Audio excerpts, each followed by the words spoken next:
I mean, just across the table. So, postpartum is something that is being spoken about a lot more recently. I don't know if at your time there was even a concept of postpartum. Did anybody even know? We had dinosaurs at that time, so it was not possible. No, there was. And in fact, we had many cases where... I think as a doctor, maybe you postpartum, did. They would jump out of windows and the rest of it, yeah. And the thing is, it wasn't always acknowledged. But I don't think we knew it as... No, we knew. It was called postpartum, yeah. See, then again the support system comes in. You go for 40 days to your mother's house. You know, you're not overwhelmed with this new child every 3 hours to 1.5 hours getting up and say, give me your blood to suck. But, you know, you have that, it goes from hand to hand, you know. So I think you cannot bring up a child in a vacuum. So I think that's really important. The postpartum we didn't deal with so much is because it was dealt with within the family. Did we go back? So I think 40 days was a time where so even then the girls going back or just giving a bath to this thing whose head is scary, you know. So I think that is where the support system. I think you're overwhelmed because I had twins. And I didn't know I was having twins. I got to know the day that I was going to, when the water bag broke, was the day I was told, I'm taken for an X-ray, and I was told, oh, it's twins. I almost fainted. I said, I don't think you have to give me any anesthesia. I'm just in shock. And so they rushed me to the... So having twins, you were preparing for one baby. And then you had two. And there were moments when you were overwhelmed completely because, you know, one would cry and then you wouldn't know which one you'd fed. So I remember this register that I had where I used to write, I fed baby 1, now fed baby 2 and so on. But I think we didn't, and there were days when you would feel very low. But you didn't know it, like Manjul said, as postpartum. You didn't know what it was. And you felt guilt. And you felt guilt as well because you didn't want to feel like I told you to ripe old age at 23. So when I said, again, we used to have a local version of Google. So whatever. So I said, put her on my breast. So when she put on her, the first thing I saw, I said, so hairy, she is so ugly. And I said, I don't have any motherly feelings. So, you know, it was... First thing was, oh, mera bacha chanda hai tu, and all never happened. It was, she's quite ugly. Look at the amount of hair on her face. Isn't that the first thing Achan said about... Yeah, you know, my husband was, he was in the armed forces, so he was on in the ranges.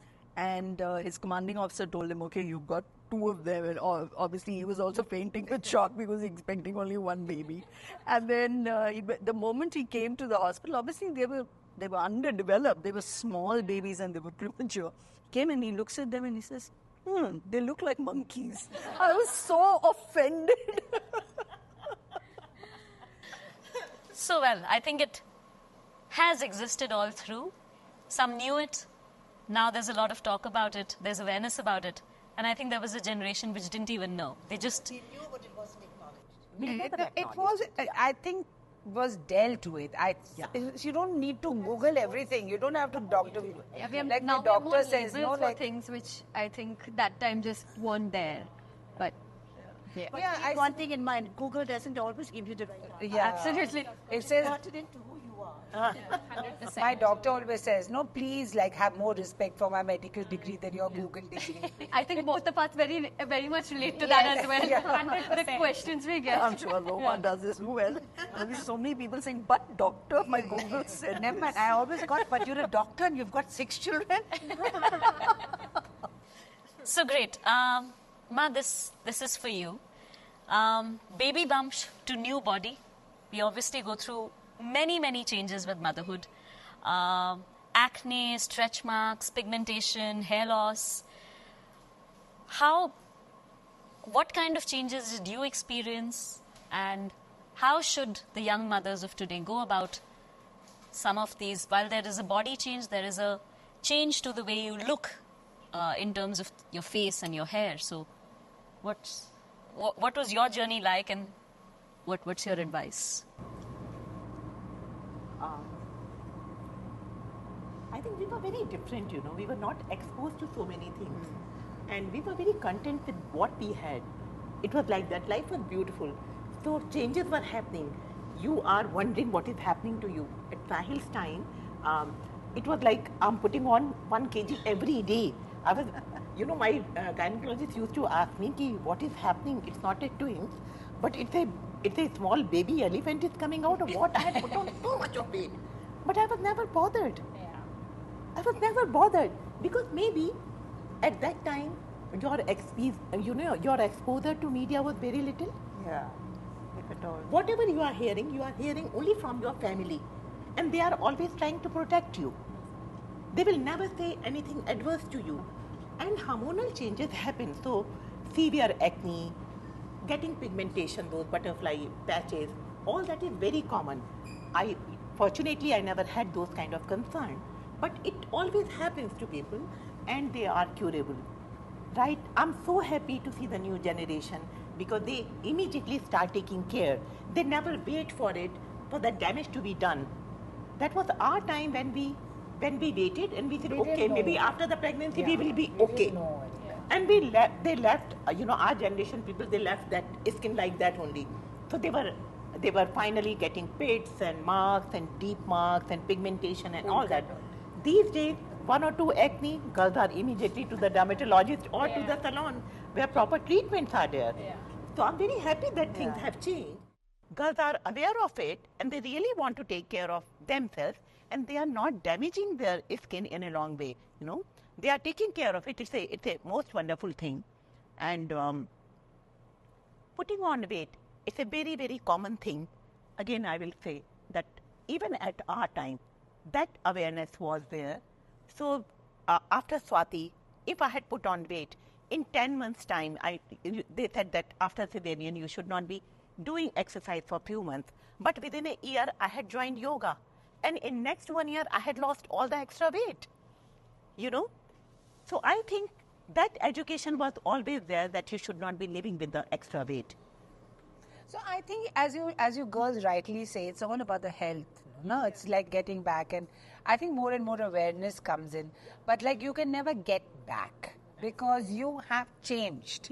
You are a mother of another human being, one whole thing that has come, skin, bones, everything you have given. The father just said, "Mera hai." And but my mother-in-law also used to say, like, "Sirf maa ko pata hai kiska hai," like, So I think that is very important. I think it's ours, the children are. But so we have changed a lot, even as mothers. We have now. You're talking about painting classes, about like when I see that I lost. I was not in touch with my friends for such a long time in between. I think all of us were like that because we were taking you guys from class to class and, doing different things. And it's not that we didn't want you to be the best, we wanted to. So it's like that. And then you come back and say, we meet back with the older friends. And I think our age also is wonderful because we get back to doing what you guys want to do now. So now we have got the time and the money and the space to be able to do our skins also. Manjul zara idhar thoda laga dena and all. So and so we're getting back to doing things that we perhaps didn't do, but that for us everything had a time and a place. For you guys, I think it's a little more fast forward, I think. So as Swati says, nothing's right and wrong. It's just, I think, the unnecessary pressures that we put on ourselves as mothers. We're all cake casting. Cannot beat us. I think one of the nicest things I read the other day was that in Buenos Aires, in Argentina, the new Miss Representative for Miss World Miss Universe is 60 years old. Yes, she's gorgeous, she's beautiful. And I think to a great extent, we have to change our perspective from what beauty really is. Which is happening now. It is happening. Yeah. And beauty, health, they're different, they're all sort of intertwined. And I think my daughter is one of the most beautiful people I've ever met. Physical features don't necessarily make you the most beautiful person. Ruby loves her. I adore her. But I think there's also a lot of pressure. Like Manju is saying, a lot of pressure. The youngsters go back, which is a good thing, but it's also a lot of pressure, right? So on you as young mothers, there must be a whole lot of pressure because there's first of all, there's your friend, no? Oh, in a year's time, she was back to her shape. Forget about friends. The micro world which we are living all of us are living our lives through screens most of the time and not interacting real friends. If it's Bangalore, the rareness will come down because of distance and traffic. But I'm just telling you the pressure which you're saying. The pressure is also a lot through social media. You put the pressure on yourself. I'll tell you, as a young mother, you have the content is bombarded to us. Like you feel so inadequate. Like the fact that, you 10,000 things, different things you can do with your child, like activities for your child. Take a cardboard, cut it, and then make him sort ribbons and balloons. The beautiful good for motor skills. Yeah, fine motor skills, and then you have this beautiful tiffin bento boxes, dabbas like this fruit, this. So everywhere there is so much of pressure created by social media because of the availability of content. Suddenly, you're not just seeing a mom who lives next door or who's a friend. You're seeing moms across the globe, and everybody is putting their best foot forward in social media on whatever they're best at. So you'll always feel inadequate. Like, my child is not doing enough. I'm not feeling enough. I mean, am I stimulating him enough by giving him those, like, a learning environment? I don't have to shout. Like, I was just saying, like, conscious parenting, mindful parenting. These are like jargons. But when you actually do it, it's over. We don't know if there's too much awareness these days. All this cliche terms, bandwidths and But let me tell you, I cannot tell you how wonderful I feel listening to you, because I feel she's saying all the things my daughter isn't saying. She is somebody who will get out of a BMW and get her LV and got TikTok as a vice president of Saatchi and Saatchi. I'm just thinking about the amount of pressure. Her little one at home got fever, and she still even work from home. It's like you have to be fine with so many people. And I get it, I'm going to go back and I'm going to tell her what we just want to hug her and say that. Really, just putting that foot forward, and so many things are going. It's just not the pressure from your family and friends anymore. The pressure is through social media. Yes, this is coming from a social media influencer who herself is putting a very curated motherhood content forward. Even I do not put that content where I'm pulling my hair and I'm like, the baby is not sleeping, I'm not sleeping. Like, it's so crazy, right? So everything you see in social media is So I was just taking off on what you're saying. Sleepless nights, endless to-do lists. Newborns can definitely wreak havoc on your sleep schedules. Can you describe your experience with fatigue in those early days? I mean, what's your... My days are blurred. I think I haven't slept for the past 5 years. Sleep becomes like, a luxury, I would say. But the fact that, you have to get up and continue doing it because of the feeling, not because of the lack of support. The inner dialogue which you have with yourself, no, I have to do it. I have to do it. Who would do it if not me? So even if you have a sleepless night, you need to make sure that you need to get up and go to your workplace and, put a best face forward. And as women, I'll just tell you, coming from the corporate culture, you never want to give an excuse that because I'm a new mom, I'm inadequate into it. So, I see very frankly in my workplace too, like we have, of course, like any corporate, the percentage of women is less as compared to men around, we're just like 30 to 40% women representation in workplace. And mostly if you are a mother, you definitely would you want to put a tougher foot forward that, I would do this more well. I would be more present, just because you have an additional pressure that I don't want to use motherhood as an excuse of you not giving me or you not considering me worth with my male peers.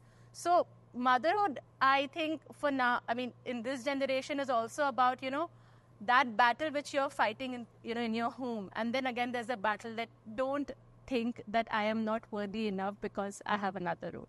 I'm still excelling into it. So yeah, women getting back to work would not want this as an excuse. इसका तो छोटा बच्चा है तो ठीक है आप जा सकते हो नहीं. There's no excuse. You do not want to do that. But there's one thing today that today's moms have, I think, as compared to what we didn't have, and that's hands-on dads. Of course. Yes. 100%. Joint parenting is definitely a big boom. But maybe somewhere your concept of joint parenting was the 10 other family members who were involved. There's joint families had a chacha or a tauji and the taiji, and the kids are all just coming up together. It was just, I mean, there was a beautiful, yeah, absolutely.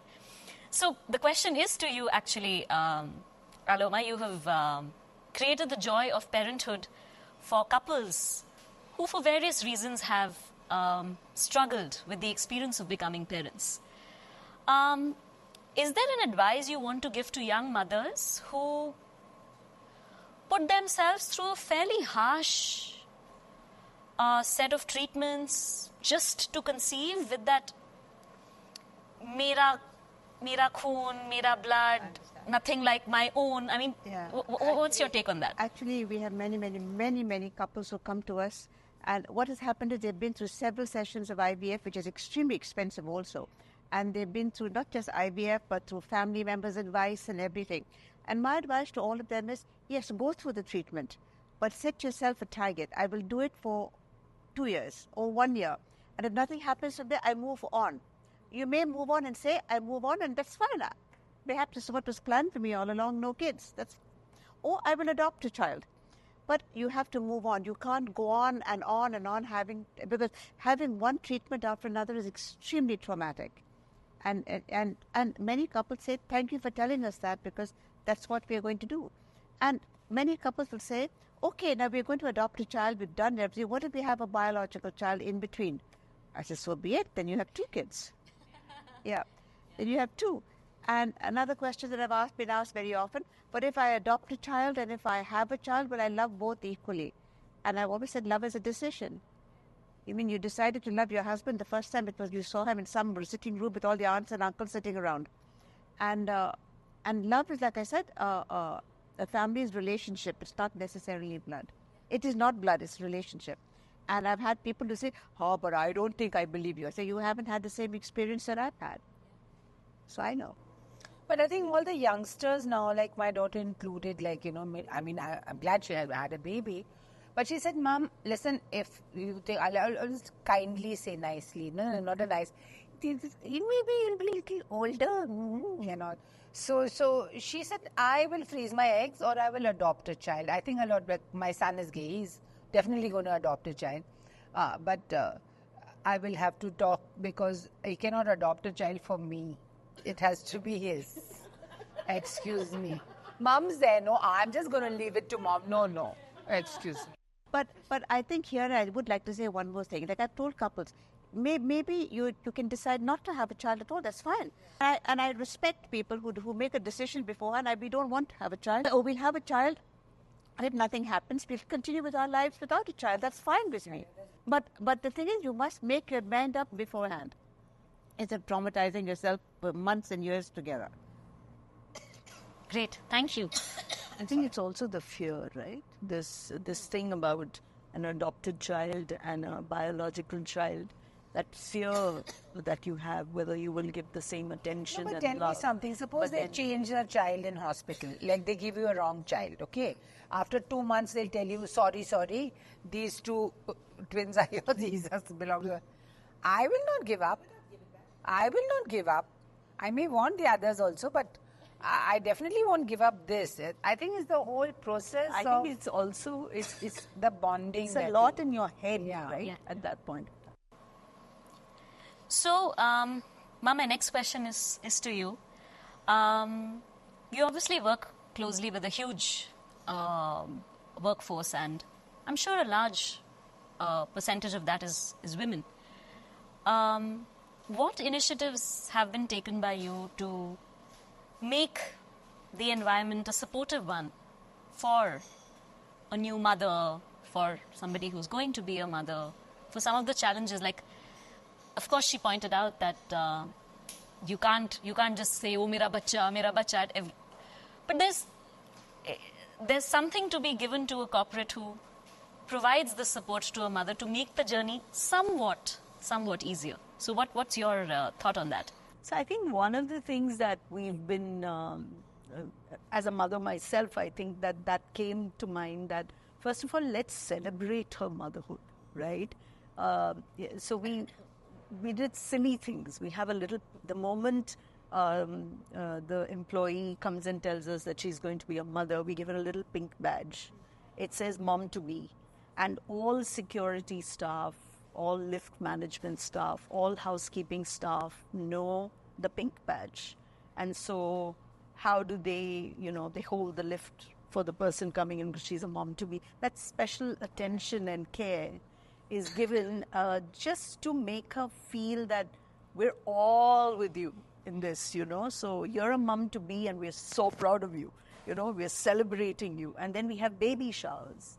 So the entire function, operations team, everybody comes together, and we buy gifts for the little one and, for the mother. All kinds of silly things and useful things as well sometimes. Most of the time they buy silly things. But whatever it is, it's just celebrating the mother. I think that's very important. Celebrating the young mother is important because she feels that not only her own family, because most of them are nuclear. Like she says, it's just you and your husband. Yeah. Family is there, but they're all over the place. So if the corporate world or if that organization can become your family for that period of time, then this has been very popular. This has been received very well. We also call the husband and the young mother we've got counselors who talk to them about what it will be to have a baby and what will they need to do, to take care of the baby. The counselors we also have counselors coming and talking to them about the shape changing, the body shape. You will have stretch marks, your skin will not be as smooth, especially, on the tummy and all of that. It doesn't matter. What can you do? So we have all these counseling sessions through the 7 months we give 6 months of maternity leave, but we've got, that of course is by law, but we've got a 3-month to an additional 3 months available to them. So if they wish to work 3 months, they can take a sabbatical. And if they want another 3 months, they work from home. So almost 1 year they have to themselves. We've also promoted women while they've been on maternity leave. So that was something that I still remember. A young mother told me that when I came back to work, I was 4 people down in the list. Otherwise, I would have been promoted. But I was 4 people down because of the fact that I had stayed away for 6 to 8 months. And that really struck me and, my team as well. And they said, what can we do differently? So we looked at the work record of the individual, and we saw that the person was brilliant, was really good, and was in line for the promotion.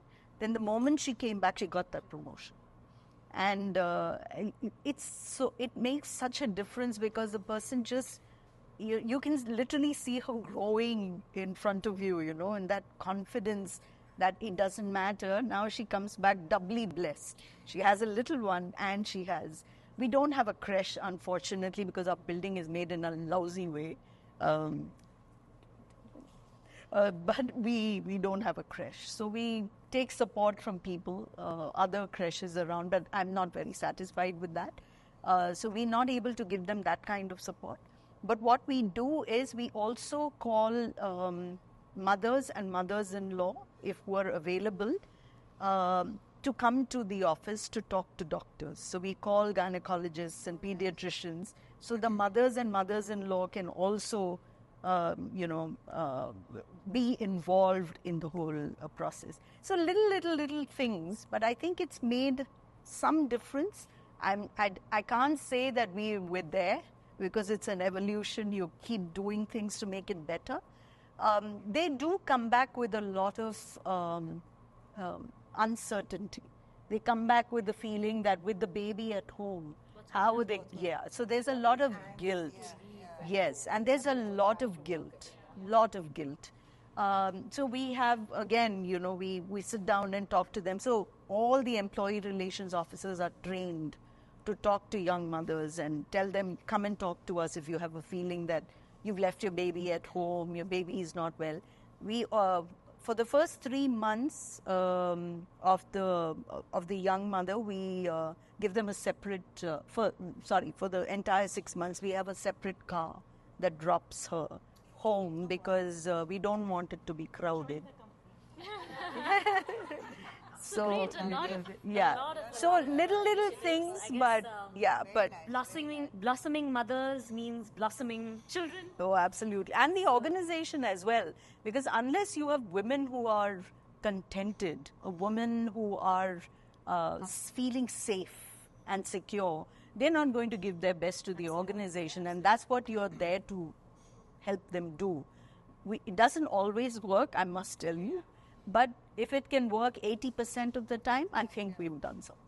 So Tanvi, it is the age of social media, with individuals putting up everything from their sleep routine to breakfast routine to toilet routine is on the internet. Considering your profession is so closely linked to this world of social media, do you see a negative side to putting up every detail of like even a motherhood journey online? Totally. See, I still feel as a creator, it has an upside and as a downside. The fact is that if you try to be as honest about it and put your entire journey raw, unfiltered, which is saying like smallest of routines, it sometimes gives a feeling of, a community. Like, even a mom who looks up to the screen and sees that, okay, what she's doing, okay, she's also having a hard time just as I am having. So I'm not, I think an ideal way is not to tell you that I am doing everything right. It's just like telling you that, yeah, I'm also in the same boat as you are, and we are sailing through this journey together. So that is the upside of it. The downside of it would definitely be like, sharing what I'd say.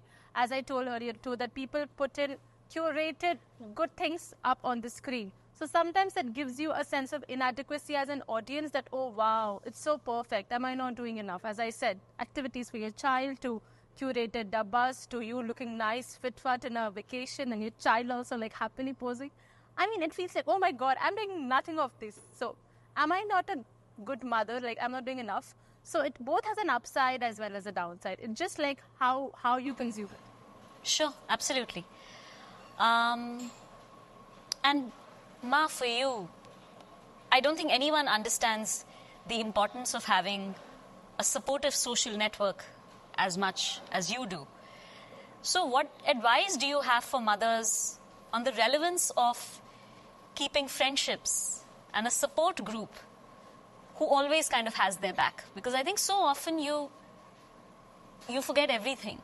You lose relationships, you lose friends, you know. So what's your advice to kind of maybe somewhere keep that, whatever you do or don't do, you keep that intact? Okay. People must be expecting a very heavy answer about it. But honestly, I have not done much towards it. I have just been very honest and sincere in my relationships. Everybody tells me, oh, your PR is so good. I never knew what is PR. I never worked towards it. I have no idea. The only thing which I followed is I followed my heart. I am very genuine to my people who are around me. When I'm talking about people, it can be friends, it can be relatives, it can be my own children. With absolutely no grudges, no judgment, no drama around it. It's so pure. For me, relationships are very pure and I treat them accordingly. And I never get involved in any kind of comparison and too much of talking or going to that level that you are so shallow. Whoever is talking, you are doing ha-me-ha to everyone, forgetting that person is talking about your friend. So I should say in brief that just sincerity towards the relationship has worked for me. Nothing more I have done, honestly. And Ruby, what's your experience around navigating a social life while being or post? So as Manjul says, there's very little pretense. It is like accepting a lot of things with grace and keeping old friendships. Old friendships need nurturing. So whether I call Manjul up or Aloma up, it's never like you didn't call me. Like it's we just understand the space, and it's just that being in touch all the time. And then as you say, it's with a certain sincerity that you do it. And sincerity means, I think it's a certain love and a respect that you have for each other. And I think that's important. And your social, I mean, I belong to the social circuit. I mean, it's a part of my job also. And sometimes I like to be fly on the wall. And I'm just looking.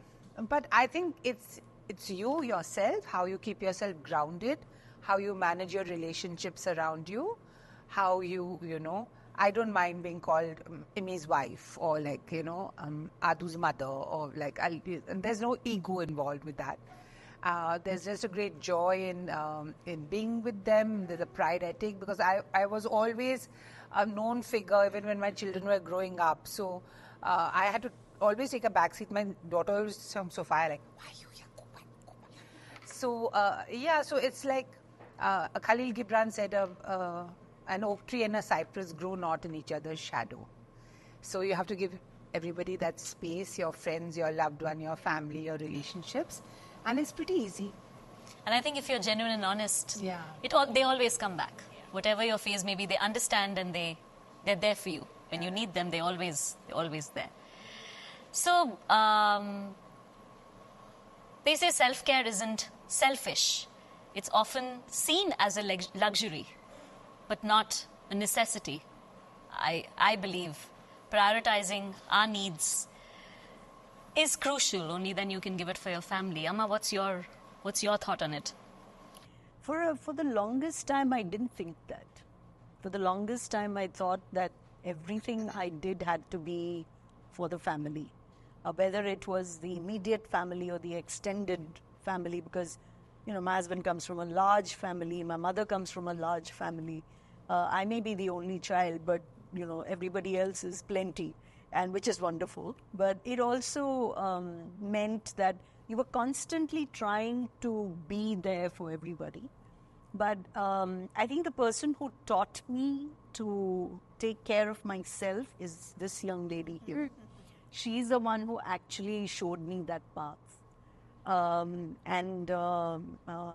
learned from her that it's okay to take care of yourself. And the things that I do now, the path that I have taken, the little things that I do for myself are make me very joyous, because for the longest time I didn't. But I think it's absolutely an imperative. Every one of us owes it to ourselves to take care of ourselves and do all those things that will help us evolve as human beings. That's so important. We are mothers, we are wives, we are daughters, we are sisters, we are cousins, we are all of it, but we are also me. And I think that evolution is important. We have to give time for ourselves. Aloma, doctor, what's your... Well, what can I say? I was never the kind of mom who walked around in a sweatshirt and baggy jeans and and did things. I remember my son used to always say, "Mother, when you come to school, don't carry a baby and don't wear big glare glasses." Because I always tried to be, in today's jargon, cool. Didn't make a very good job of it. But I think to look after yourself is extremely important. And I think when you look after yourself, children don't want to see a frumpy old mom either. And when you look after yourself, your children are proud of you also. That's my mom, and you feel good about yourself. And if you feel good about yourself, you can be fine with everybody else. But one of the things that has helped me a lot is that my friends are not limited only to my age group, but I shan't declare. And I have a mixed bag of friends. Some of my friends, Ruby knows, some of my friends are all the same age as my kids. And they're my good friends. We go out for lunch, we party together, we gym together. And some of my friends are my age. Some of my friends are older. But I think when you have a mixed bag of friends, good friends, it keeps you relevant. It keeps you relevant. You know what's happening in the world today. It doesn't keep you in another sphere. And it also helps you look better, look a little bit like some of that. I think it also keeps your mind open. And it keeps your mind open. It keeps you so accepting towards, to everything that's going on. Yeah, absolutely. So, fitting self-care into a busy schedule can be tough. Do both of you have some practical tips that you can share on just those little moments you can give to yourself which can help you feel beautiful to create the beauty around you? I mean, usually I would say, I mean, I'm not really good at it, but like definitely I say that exercise, some sort of physical activity is important. Currently with the world we're living in, you know, everything is at the tip of your finger. Swiggy drops in food, Big Basket drops in your groceries, everything comes to your doorstep. So, you know, there's no movement involved, which is something really important. So I think that eating is definitely one aspect, and we talk about it with all our clients that sleep is important, eating is important. But yes, some sort of routine of fitness is important. And even if it's just a walk in the morning, taking 20 minutes to breathe deep or do some yoga, some meditation. But yes, some sort of self-care in terms of fitness is important, you know, for a mom, so that you also keep that time for yourself, right? Like we just discussed. Yeah, it's me time. I really want to understand what is Well, their feeling. you're most welcome to ask me the question. I'm just a self-proclaimed moderator over here. So, Swati, I have already asked, how do you feel about it? Her mom-in-law said that she learned to look after herself and, you know, think outwards because of Swati. When I see Swati, she is constantly looking after everybody. When you go home to her house, when you go to Manjul's house, she's the one, like, have you, like, you know, the plate suddenly magically appears and somebody, along with all the other serfs, there's Swati who's, हमने खाया मुझे, mummy को चीनी के अंदर दाल and दाल के अंदर कुछ, she knows exactly. I what's to be remember done. that English tea right now. You said she was Yeah, so particular. she like, knows. was the one. She, a mom, like, achar bach gaya, sorry, 3 Indian. I kept saying, give some classes to my daughter. No, so it's definitely, I think there's a concept of self-care which goes beyond the physical. And to me it is, I think the love comes very naturally. The feeling of care comes very naturally. It doesn't feel like, I mean, a sacrifice. And I think that happens because I've given myself enough self-care. It can only happen when you come from a place where you're so content, it doesn't feel like a chore. So looking after the needs of someone else, then it's you. It comes very naturally. My self-care comes from doing my nails. Even COVID, me, I'm the only one who went to No, and I think that perspective is also very individual. And if you, it stems from that. It stems from that feeling of confidence that you get when you look that. And even to this date, so many of them, whether it's Amma or it's mom, they confuse us to be sisters. She must be your elder sister. When you travel abroad, so many of them would look at mom and say, oh, she must be your elder sister. And it's just, you feel pride. You feel so much. You travel, next time you travel with us. We'll take you to the right place. Then Manjul is busy giving out 10 pounds saying, see, we look like sisters. Okay, let's finish the last piece with Ananya. Okay. Yeah, I think definitely like fitness and those components are, but I think continuing on with, you know, some of our internal chat, it's also something that you can implement and it looks different on everybody. Even from a food perspective, you know, just eating a little bit with mindfulness, switching off your TV, putting your phone away, because everybody is leading very busy lives, especially mothers who are working professionals. So we don't need to set ourselves to standards that others are creating when it comes to self-care, because sometimes that's also very glamorized. But looking at it in your own way, the little things that help you feel, you know, like yourself, whether that's just taking time out and being present at your meal so you enjoy it, having some opportunity to get some fresh air, doing some physical activity, catching up on any hobby. I think hobbies are a fantastic way to, you know, keep yourself and that keep yourself engaged in that way and have things other than, you know, work, relationships, to-do lists to do. So yeah, I think it looks very, very different, but it's often in the small things, and being present over there, or not multitasking sometimes is where it comes in. Watching what you want on TV. Absolutely. So let's ask the self-proclaimed moderator something also. So how would you, I have seen you take care of everybody, you really take care of your mother. I know that you're a very integral part of your family, even with your friends, I see that, you know, with your mother-in-law, mom. So what do you do for self-care? I think I try to follow somewhat of a spiritual path. So I do a lot of practices which, to me, evolution is the biggest part of self-care. And I have to feel good about what I'm evolving into as an individual. And to me, that's the best form of self-care. If every day I can look at myself and I can evaluate how the day has gone, correct the mistakes I've made, at least be aware of the mistakes I'm making, and become a better person, then that's Now self-care. that's the deepest conversation we have had so which is why I'm not on the panel. Very deep and very commendable for somebody your age, Swati. All very proud of you. Thank you. So, thank you so much, everyone, for being here.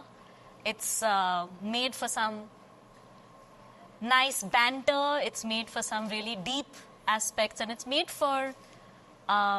It's helped to make room for everyone's thoughts, and I think that's what's most important. We might have certain beliefs, we might have certain ideologies, we might have a certain upbringing, we might be giving a certain different type of upbringing, but like we said in the beginning, it needs to work for us. It needs to keep us grounded and content in what we are doing. And I think that's what the larger motherhood journey is about. Wishing every single one of you wonderful mothers a very, very happy Mother's Day that's coming up from Bodycraft side. And thank you everyone for your time and for this lovely afternoon. You don't have to give birth to be a mother. You are a hugely better mother than all of us who have given Oh my God, birth. no. And you who are doing such important work, I mean, eventually you will decide your own path. But the fact is that you don't have to give birth, like, I mean, even as Aloma says, like to your own flesh and blood. They just come along and estrogen says, okay. But I think motherhood is also about the grace that you have in your life, the love that you have to share, and the the time that you give other people for them in their own evolutionary journeys. So, yeah. Thank you. Thank you, everyone. Great. Can we call it a wrap?